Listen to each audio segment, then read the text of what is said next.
Njegovo zapuščino žal Novomeščani premalo poznajo, po njem je poimenovana tudi ulica v dolenjski prestolnici, vendar želijo njegovi potomci to zmoto popraviti.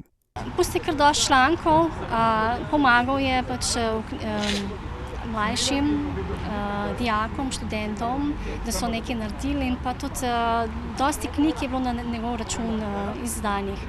Se pravi, on je dosti pomagal tudi piscem, da so izdajali knjige.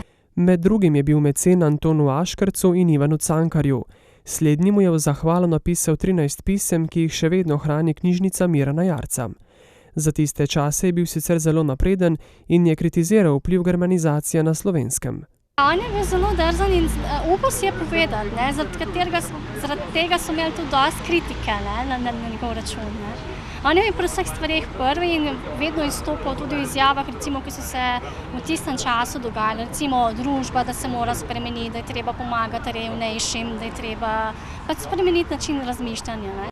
Med drugim je pisal za številne slovenske časnike, kratek čas je bil tudi urednik enega od njih, to je Resnih glasov.